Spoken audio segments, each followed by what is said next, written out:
오늘 우리에게 주신 하나님의 말씀은 에베소서 4장 13절에서부터 16절까지의 말씀입니다. 한번 교독해서 읽어보도록 하겠습니다. 제가 13절부터 읽겠습니다. 우리가 다 하나님의 아들을 믿는 것과 아는 일에 하나가 되어 온전한 사람을 이루어 그리스도의 장성한 분량이 충만한 데까지 이르리니, 이는 우리가 이제부터 어린 아이가 되지 아니하여 사람의 속임수와 간사한 유혹에 빠져 온갖 교훈의 풍조에 밀려 요동하지 않게 하려 함이라. 오직 사랑 안에서 참된 것을 하여 범사에 그에게까지 자랄지라. 그는 머리니 곧 그리스도라. 그에게서 온몸이 각 마디를 통하여 도움을 받음으로 연결되고 결합되어 각 지체의 분량대로 역사하여 그 몸을 자라게 하며 사랑 안에서 스스로 세우느니라. 아멘. 지난 시간에 저희가 하나님께서 원하시는 구원이 무엇인가에 대해서 한번 나누어 보았습니다. 하나님께서 원하시는 구원의 모습이 무엇입니까? 그것은 바로 그리스도의 장성한 분량이 충만한 데까지 우리가 자라가는 것이 하나님께서 원하시는 구원이다라고 말씀을 나누었습니다. 그리고 하나님께서 우리가 그리스도께 이제 자라가기 위해서 우리에게 주신 특별한 선물이 있는데, 그것이 뭐냐면 교회의 직분인 것이에요. 우리가 교회 직분을 받아서 하나님께 우리가 섬길 때에 우리를 목사로, 장로로, 권사로, 집사로 부름받아 우리가 교회를 섬길 때에 기억해야 할 것은, 우리를 그렇게 직분으로 부르신 이유는 우리가 무엇인가 봉사를 통하여서 하나님을 위하여서 큰 일을 하라고 우리를 직분으로 부른 것이 아니라는 거예요. 이건 두 번째 이유예요. 두 번째 이유. 첫 번째 이유는 무엇 때문이에요? 왜 목사로, 장로로, 권사로, 집사로 부르냐 하면 바로 그 부르심을 받아서 봉사함으로 말미암아 우리가 어떻게 해요? 자라가게 하기 위하여서 하나님께서 우리를 직분으로 부르셨다라고 하는 사실을 잘 기억하면서 우리가 교회를 섬겨야 할 것입니다. 하나님께서 각자에게 은사대로 직분을 받아 섬기고 봉사하는 삶을 통하여서 우리가 어떻게 해요? 그리스도의 장성한 분량까지 자라가도록 하나님께서 하신 것이에요. 그리고 성도들이 이렇게 자라가게 됨으로 말미암아 어떻게 되는 겁니까? 교회가 자라가게 되는 것이에요. 교회가 성장하게 되는 것이에요. 왜냐하면 교회는 바로 성도들의 모임이기 때문에 그래요. 그러니까 성도들이 자라가지 않으면 교회도 자라갈 수 없다라고 하는 사실을 우리가 잘 기억해야 합니다. 하지만 이 시대에 많은 한국 교회가 갖고 있는 착각이 뭡니까? 자꾸 사람들이 많이 모이면 교회가 성장한다고 얘기해요. 만약에 하나님 앞에서 자라가는 사람들이 많이 모인다, 그럼 그 교회는 성장하는 것이 분명합니다. 하지만 개개인의 성도들이 그리스도의 장성한 분량까지 자라가는 것이 없는 가운데 그냥 사람이 모이면은 그것은 교회가 성장하고 자라가고 있는 것이 아니다라고 하는 사실을 우리가 잘 기억해야 돼요. 그렇게 사람들이 모이면 큰 교회는 될 수 있어요. 어떤 일을 이루기 위하여서 조직이 튼튼한 교회는 될 수 있어요. 큰 건물을 가지는 교회는 될 수 있어요. 재정적으로 튼튼한 교회는 될 수 있어요. 하지만 기억해야 할 것은 뭐냐면 그 교회가 성도들이 자라가지 않는다라고 하면 그 교회는 결코 성장하는 교회가 될 수 없다라고 하는 사실을 우리가 잘 기억해야 합니다. 그렇기 때문에 제가 늘 강조하지만 요즘에 교회와 개인의 구원은 결코 분리될 수가 없어요. 교회에서 각자의 부르심을 따라 봉사하는 것을 통하여서 자라가게 하시고 그러면서 구원이 완성되게끔 하나님께서 원하시는데, 교회를 벗어나서는 자라갈 수가 없어요. 근데 어떻게 구원이 이루어지게 됩니까? 그런데 성경은 분명히 교회를 통하여서 각자 성도들이 자라가게 되고 그 자라가는 것을 통하여서 구원이 이루어진다라고 분명히 성경에서 이야기하고 있지만, 한국교회 많은 성도님들이 갖고 있는 생각은 뭡니까? 교회 지체가 되어서 교회를 섬기고 봉사하고 그렇게 섬기는 일과 자신의 구원이 그렇게 필수적으로 연결되어 있다라고 하는 생각을 잘 하지 못하는 거예요. 교회 멤버가 되지 않고 교회에서 봉사하고 섬기는 그 삶이 없는데도 나는 그냥 예수님을 개인적으로 구주로 영접했으니까 나는 천국에 가고 나는 구원을 받았어 라고 생각하면서 신앙생활하는 경우가 너무나 많이 있다라고 하는 것이죠. 왜 이런 일들이 자꾸 한국교회에서 벌어지게 됩니까? 그 이유는 바로 무엇 때문이냐면 바로 어린아이와 같은 구원론에 머물러 있기 때문에 그렇다라고 하는 것입니다. 자, 오늘 본문에서 13절과 14절에서 사도 바울 이렇게 이야기합니다. 다시 한번 읽어볼까요? 한번 읽어보겠습니다. 시작.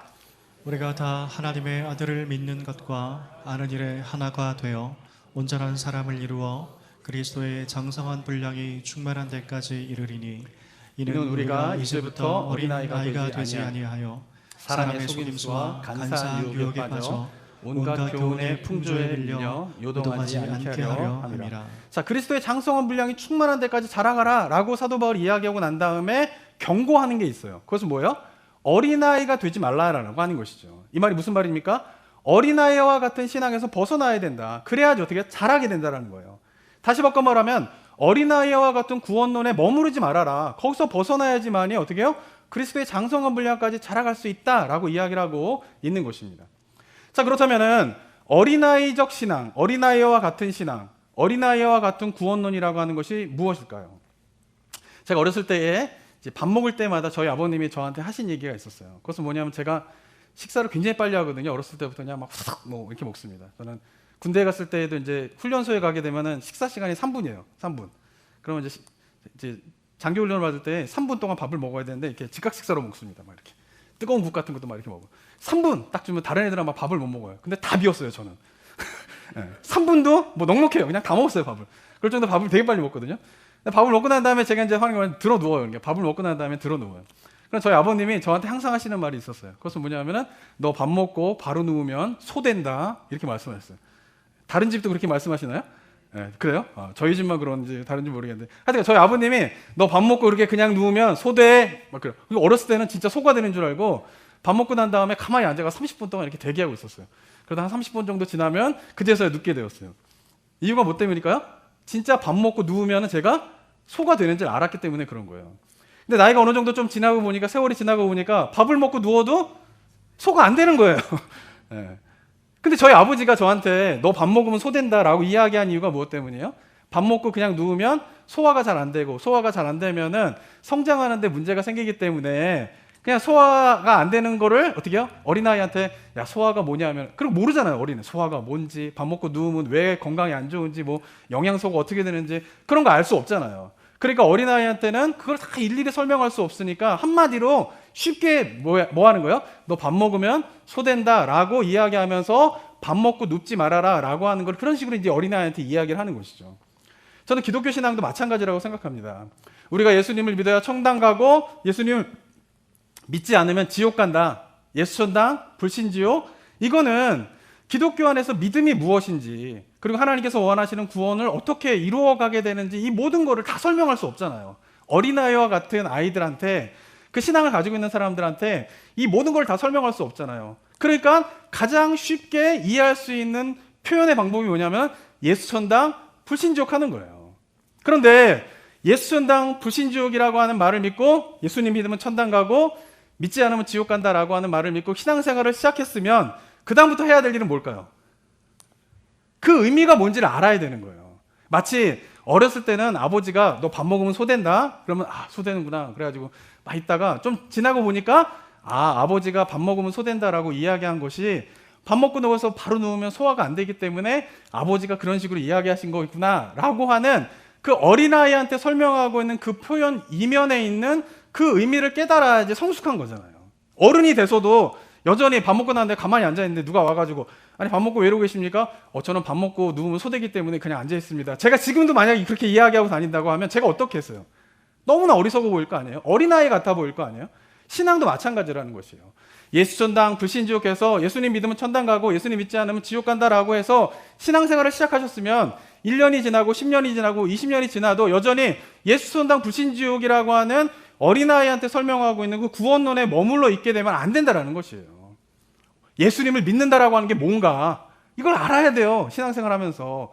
그리고 예수를 믿으면 천당에 간다고 하는데 천국에 간다고 하는데 예수님 믿고 천당 간다라고 하는 그 과정이 뭔가 그래서 어떻게 이야기하고 있는가 이런 거를 다 이해하는 가운데에서 어린아이적 신앙에 머무르는 것이 아니라 어린아이적 구원론에 머무르는 것이 아니라 성숙한 구원론, 성숙한 신앙으로 자라가야 한다라고 성경이 이야기를 하고 있는 것이에요.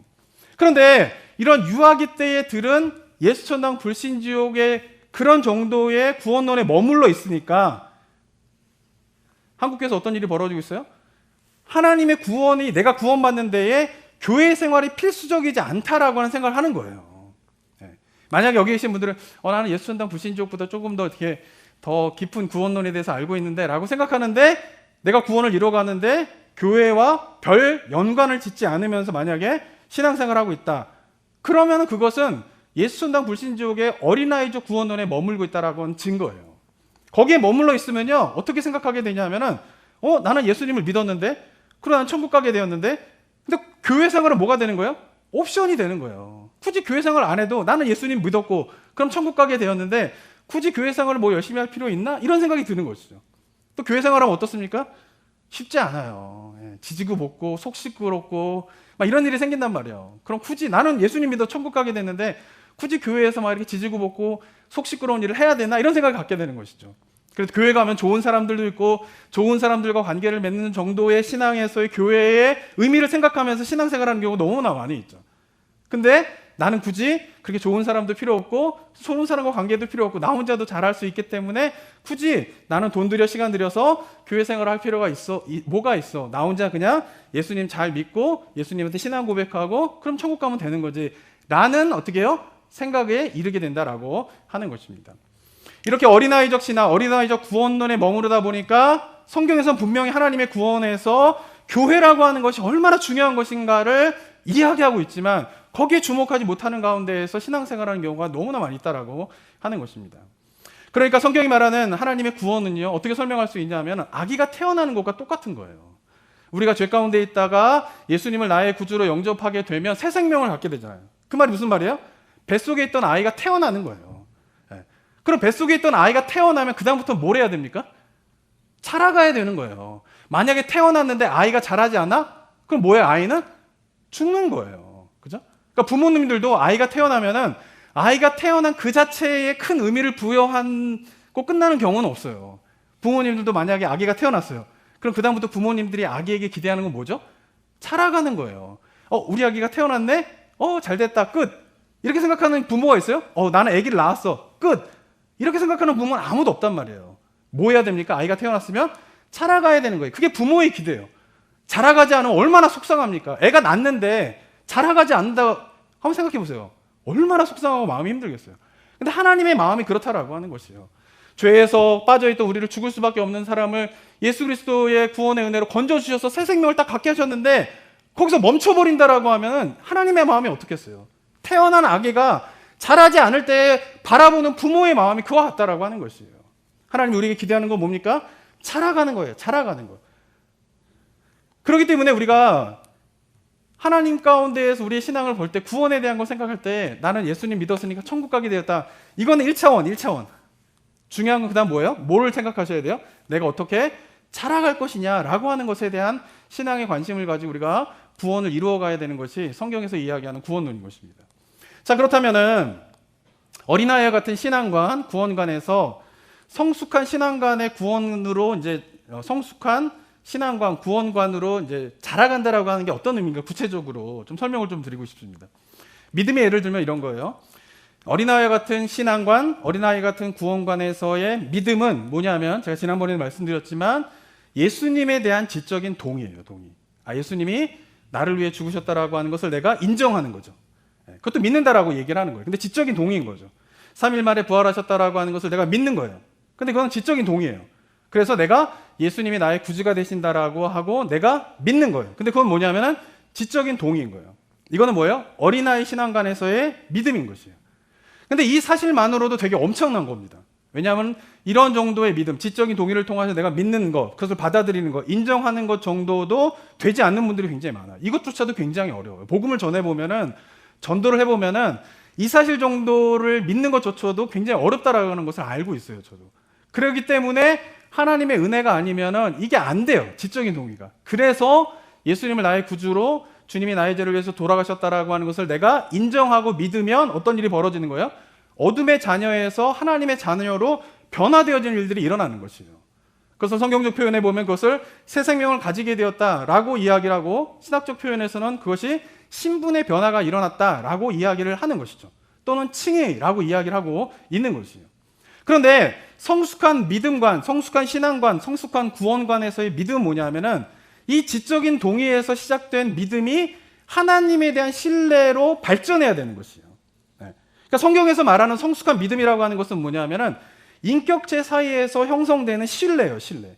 나라고 하는 인격체와 하나님이라고 하는 인격체 사이에서 신뢰가 형성되는 것이 뭐예요? 성숙한 믿음인 것이에요.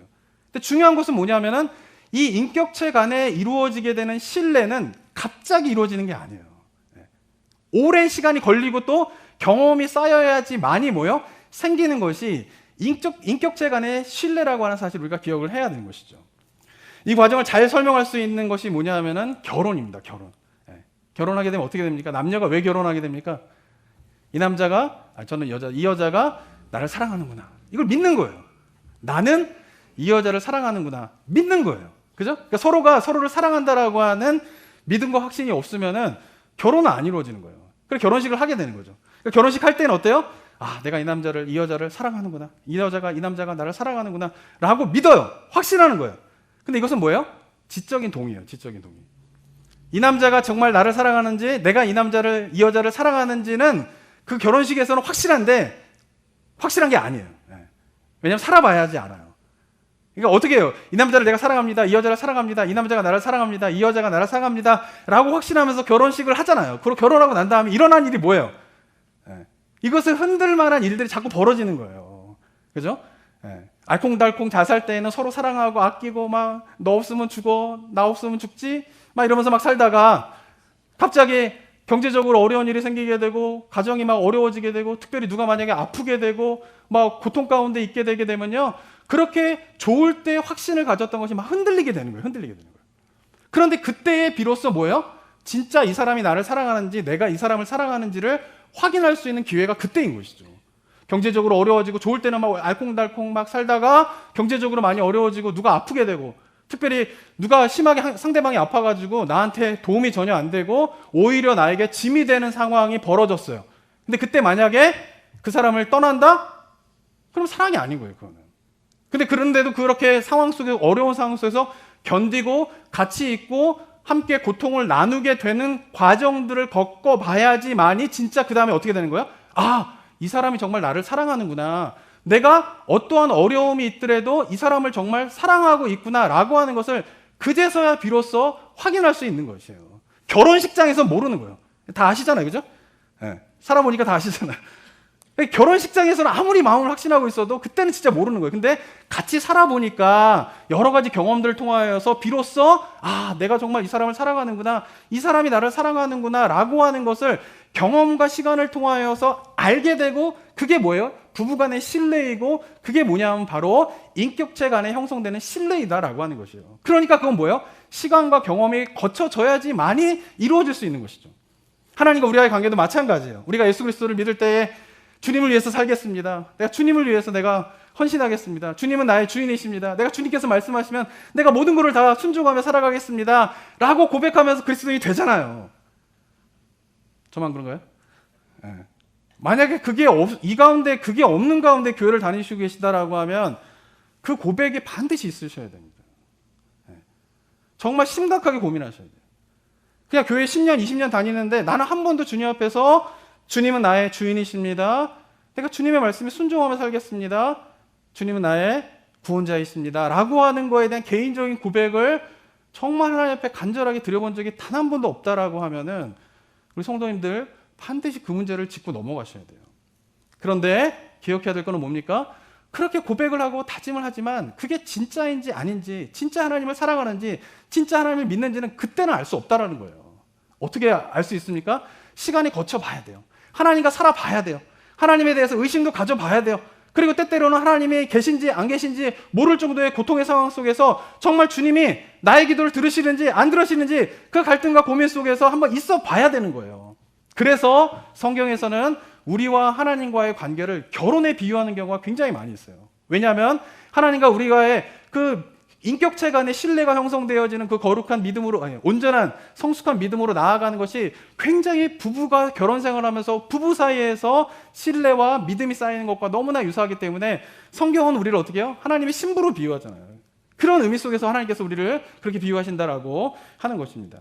사랑하는 성도 여러분, 인격체 간의 신뢰는 하루아침에 되는 게 아니에요. 막 은혜 한번 받았다고 하나님을 신뢰하게 되고 그 다음에 뭐 말씀의 깊은 깨달음을 순간적으로 경험했다고 하나님과 나 사이의 인격체 간에 뭐 이렇게 신뢰가 생기고 막 그런 게 아니라는 거예요. 함께 살아보고 경험해 봐야지만이 신뢰가 생긴다라고 하는 것을 우리가 잘 기억해야 하는 것이죠. 제가 어렸을 때 제가 저희 부모님에게 항상 불만이 있는 게 있었습니다. 그것은 뭐냐면은 우리 부모님은, 저희 어머니는 이 설교 들고 계시면 혹시라도 한국에서 용서해 주시기 바랍니다. 뭐냐면 이렇게 뭘 사달라 그러면요, 알았어. 그리고 나중에. 그럼 안 사주세요. 뭐 운동화가 필요하다. 그때 저희가 제가 중학교 이럴 때 나이키가 한국에 처음 들어올 때였거든요. 막 나이키가 다른 애들 막 나이키 사고 막 이럴 때 저는 나이키가 너무 사고 싶은데 사달라 그러면 알았어. 그리고는 이제 나중에 사줄게. 그러면 안 사주세요. 그럼 애들이 그때 프로야구가 막 붐을 일 때였거든요. 초등학교 때. 그럼 프로야구 막 하면 애들이 막 야구 배트 사고 막 글러브 사고 막 이러면서 막 야구하고 막 이런단 말이에요. 그럼 저도 그거 갖고 싶으니까 야구 배트하고 뭐 글러브하고 이거 사주세요. 막 이러면 알았어. 나중에. 그리고는 안 사주세요. 그러니까 몇 번 이렇게 겪고 나니까 이제 그다음부터는 이제 안 믿어요. 부모님 말을. 뭐 사주세요. 근데 부모님 알았어. 나중에 사줄게. 그럼 속으로 이번에도 안 사주시겠구나 그냥. 그럼 포기해버리고 엄마는 어차피 사준다 그래도 안 사주시는 분이야. 막 이렇게 마음이 생각을 하는 거예요. 친구들한테도 야 우리 엄마는 뭐 우리 아빠는 어차피 말씀하셔도 안 사주시는 분이야. 막 이렇게 하면서 막 불평과 불만을 막 이렇게 했단 말이에요. 근데 나이가 들어서 이제 좀 지나가지고 알고 보니까 저희 집의 경제 상황을 제가 알게 된 거예요. 저희 집 가정의 경제 생활이 그렇게 넉넉하지 않구나라고 하는 것을 알게 된 것이죠. 그러니까 우리 부모님은 경제 상황이 뭐냐면 정말 생활하는데 딱 필요한 것 이외에는 뭔가 여유롭게 살 수 있을 만한 경제 사정이 되지 못한다라고 하는 것을 조금 지나서 알게 된 것이죠. 그거 알고 보니까 제 자신이 너무 부끄러운 거예요. 그렇게 불평하고 어차피 안 사주실 거야 막 이렇게 신뢰하지 않고 특별히 막 아이들한테도 어차피 우리 엄마는 잘 안 사줘 그런 거 해봤자 소용이 없어 이렇게 말했던 모든 것들이 뭐예요? 부끄러워지기 시작하는 거예요. 근데 그 다음부터는 이제 어떻게 되냐면은 제가 이제 뭘 사주세요. 근데 우리 아버지가 잠깐 있어. 나중에 사줄게. 그러면 그 마음 가운데에 나중에 안 사주시더라도 어떤 마음이 드냐면은 우리 엄마 아빠는 돈이 있으면은 나에게 필요한 거를 사주시는 분인데 지금 사주시지 않는 거를 보니까 무엇인가 다른 이유가 있어서 못 사주시는 거구나 라고 하는 부모님에 대한 뭐가 생기는 거예요? 신뢰가 생기는 거예요. 신뢰가 생기는 거예요. 근데 그 다음부터는 물건을 사달라고 그러고 안 사주시더라도 예전과 같이 부모님에 대해서 불신하거나 원망하지 않고 그래 이번에 안 사주신 거는 뭔가 이유가 있기 때문에 안 사주시는 거구나 라고 하면서 그렇게 해서 생긴 부모님에 대한 신뢰는 결코 무너지지 않고 그 다음부터는 언제나 부모님을 이해하는 그런 성숙한 아들의 모습으로 제가 변해갔다라고 하는 것입니다. 저는 하나님을 믿는 믿음도 마찬가지라고 생각해요. 우리가 하나님의 믿는 믿음 같은 경우도 믿음에 관해서 우리가 정말 처음에는 하나님께서 우리에게 주실 거야 이런 믿음으로 시작을 하잖아요. 근데 그렇지 않은 일들이 벌어지게 되면서 하나님은 왜 약속하신 거를 안 들어주실까? 왜 기도하는데 안 들어주실까? 라고 하는 과정 속에서 마치 자녀가 부모님의 마음과 뜻을 알게 될 때에 그 안 사주시고 안 이루어지게 되는 그 의미가 무엇인가를 깨닫게 된 것처럼 하나님에 대한 믿음도 이러한 경험과 과정들을 통하여서 형성되어지는 신뢰가 진짜 온전한 성숙한 믿음이다라고 성경이 이야기를 하고 있는 것입니다. 그러니까 정리를 해보면 이런 거예요. 믿음이라고 하는 것은 어린아이적 믿음은 지적 동의인 것이에요.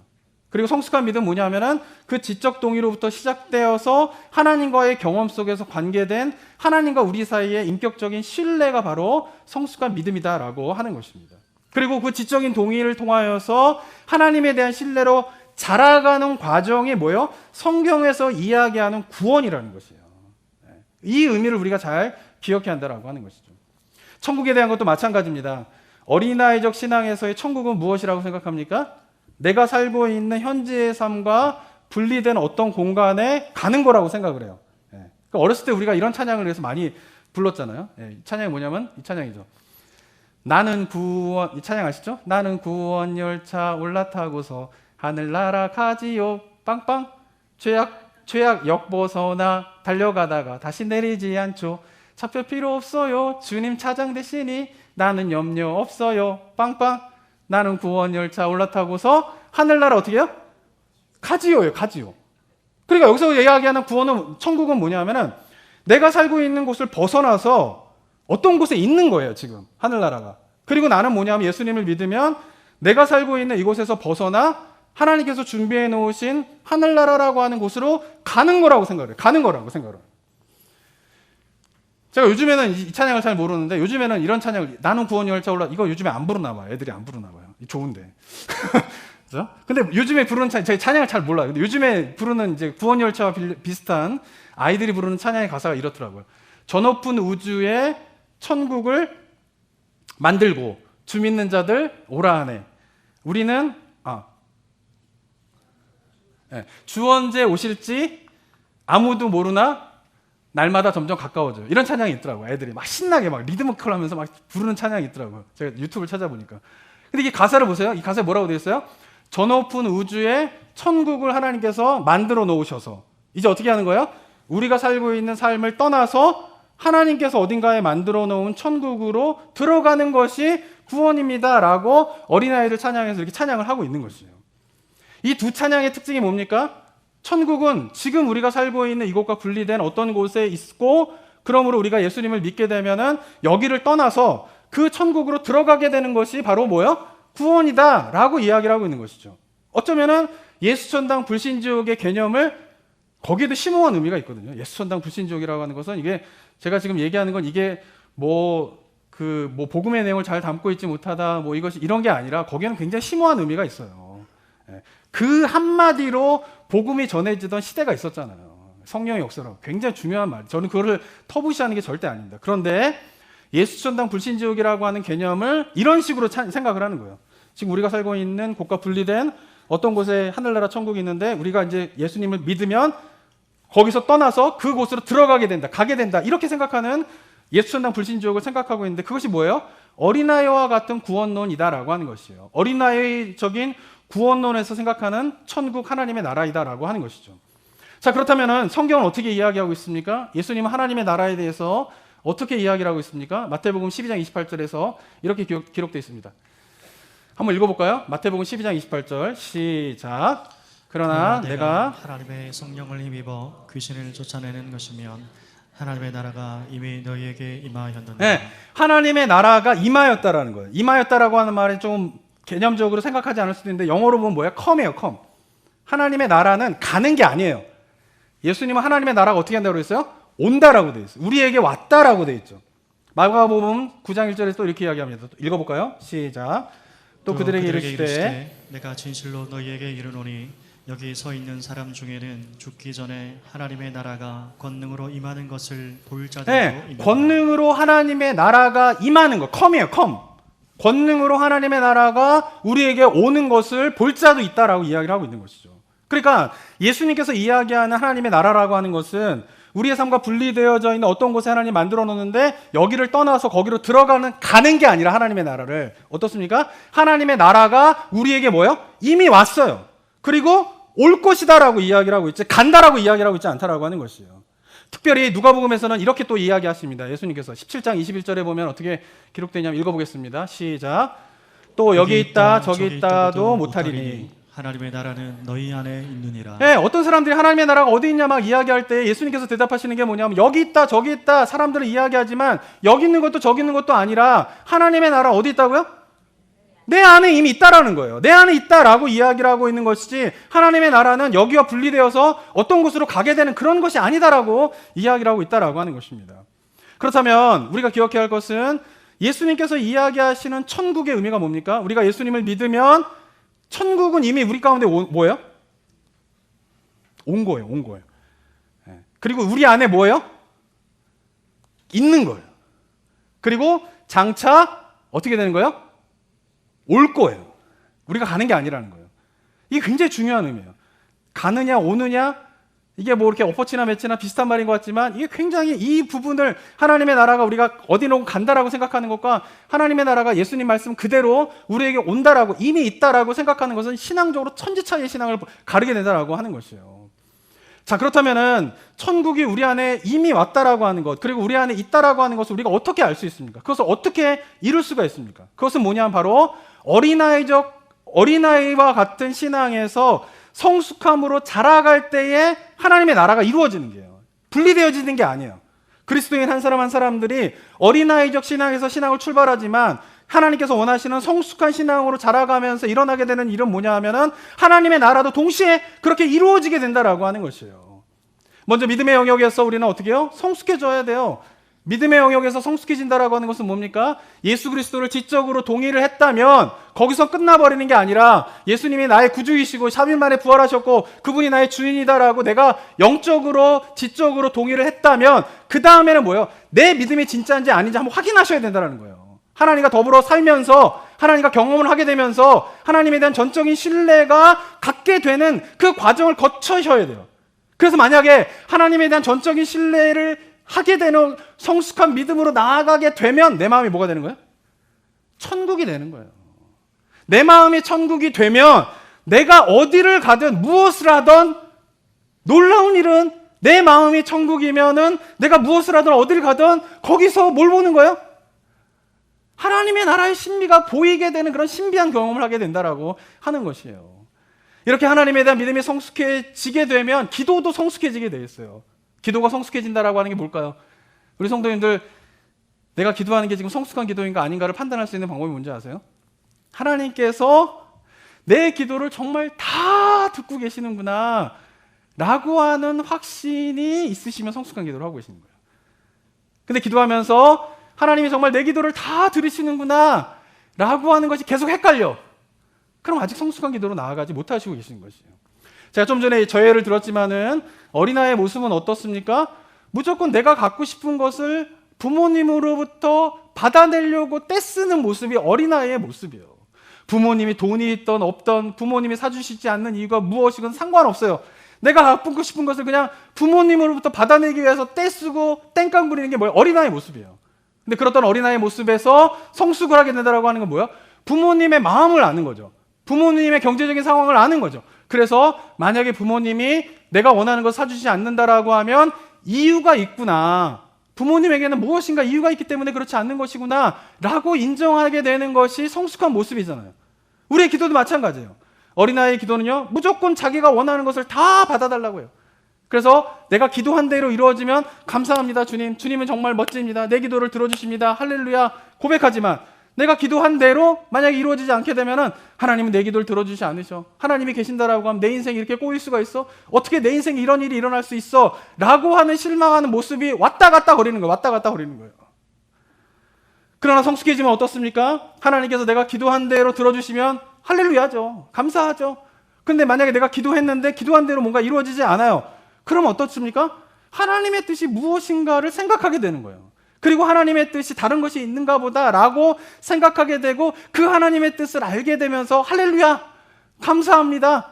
그러니까 기도가 한 대로 들어줘도 할렐루야, 기도가 했는데 기도한 대로 이루어지지 않아도 할렐루야 라고 하는 거예요. 근데 그 과정 속에서 갖게 되는 확신이 뭔지 아세요? 하나님은 내 기도를 하나도 빠짐없이 다 들어주시는 분이구나 라고 하는 확신이 거기서 생기는 거예요. 경험적으로 생기는 거예요. 경험적으로. 기도하기 전에 물론 우리가 확신을 가지고 기도해야 된다 이렇게 배우셨잖아요.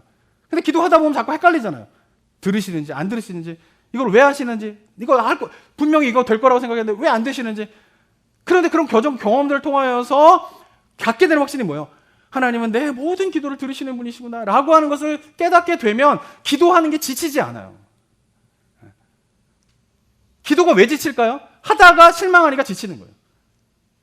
근데 실망하는 이유가 뭐냐면 어린아이와 같은 모습에서 하나님께 나아가기 때문에 그렇다라고 하는 것이에요. 그런데 성숙한 모습으로 가게 되면은 하나님께서 내 기도를 다 들으시는구나, 이거를 경험적으로 내가 다 깨닫게 되면은 기도하는 게 지치지 않는 거예요.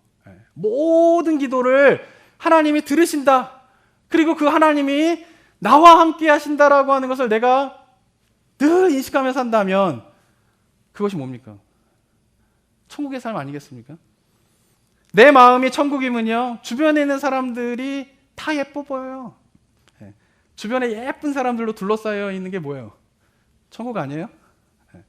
내가 마음이 천국이면은 주변에 있는 사람들이 다 사랑스러워 보여요. 정말 사랑하는 사람들에 둘러싸여 사는 게 뭐예요? 천국의 삶 아니겠습니까? 그래서 찬송가 438장에서 우리 믿음의 선배들이 이런 고백을 하는 거예요. 가사 한번 띄워주실까요? 438장에서 어떻게 믿음의 선배들이 고백합니까? 주의 얼굴 뵙기 전에 멀리 뵈던 하늘나라 내 마음속에 이루어지니 날로 날로 가깝도다. 높은 산이 거친 들이 조막이나 궁궐이나 내 주 예수 모신 곳이 그 어디나 하늘나라. 사랑하는 성도 여러분, 하나님의 나라 천국은 이 땅에서의 우리와의 삶과 상관없는 어느 곳에서 예수님께서 만들어 놓으셨다가 예수님이 오시는 그날에 갑자기 우리가 어딘가로 가는 게 아니에요. 예수님을 믿은 그때부터 내 안에서, 내 삶에서, 이 땅에서 하나님의 나라가 이루어지게 되는 것이에요. 한 그리스도인이 어린아이의 신앙에서 벗어나 성숙함으로 자라가는 것과 함께 하나님의 나라도 같이 이루어져 가게 되는 것이에요. 어린아이 신앙을 벗어나서 성숙함으로 자라가게 되면서 내 안에 천국을 이루는 삶의 모습이 그리스도인이에요. 그리스도인. 그리고 그 그리스도인들이 모인 곳이 뭐예요? 교회인 거예요. 교회. 그래서 교회는 뭐예요? 하나님의 나라 천국인 것이에요. 교회는 하나님의 나라 천국이어야 되는데 이 시대의 교회의 모습이 어떻습니까? 너무 슬픈 거예요. 하나님의 나라가 교회이다, 교회가 하나님의 나라 천국이다 라고 하는 것은 뭐냐면 바로 천국의 삶을 사는 그리스도인들이 모였기 때문에 바로 교회가 하나님의 나라이며 천국인 것입니다. 이렇게 예수님을 믿는 그리스도인들 가운데에 하나님의 나라가 이루어지게 되면서 그 하나님을 경험하는 삶을 살아가다가 주님이 다시 이 땅에 오시게 되면 아직은 내가 경험한 하나님의 나라는 부족하고 천국의 모습은 부족하지만 이제 모든 어둠의 권세들이 다 파해져서 하나님께서 이 땅에 다시 오시길, 예수 그리스도가 이 땅에 다시 오실 때에 그 하나님의 나라가 어떻게 해요? 완성되어서 우리 가운데 다가오게 되는 것이에요. 우리 삶 가운데에서 하나님의 나라가 전혀 경험되어지지 않는 가운데에서는 그 하나님의 나라가 오지 않는다라는 거예요. 엄밀하게 얘기하면. 근데 놀라운 사실은 뭐냐면 갑자기 아무 일도 일어나지 않다가 주님께서는 갑자기 오시죠. 근데 하나님의 나라는 갑자기 오는 게 아니에요. 주님은 갑자기 오실지 몰랐지만 그 갑자기 오실 때에는 하나님의 나라가 완성되어지게 되는데 그 하나님의 나라는 우리가 살고 있는 이곳에서 우리가 경험되어지는 그 하나님의 나라가 성장해 가게 되면서 연결되어지게 되면서 하나님의 나라가 완성되는 것이 하나님께서 우리에게 주시고자 하는 구원, 천국, 하나님의 나라의 모습인 것을 기억하는 우리 성도님들 되시길 주님의 이름으로 축원합니다. 그래서 우리 신앙이 어떻게 해야 됩니까? 어린아이적 신앙에 머무르면 안 된다는 거예요. 그럼 기독교 신앙은 재미가 없어요. 기쁘지가 않아요. 늘 힘들어요.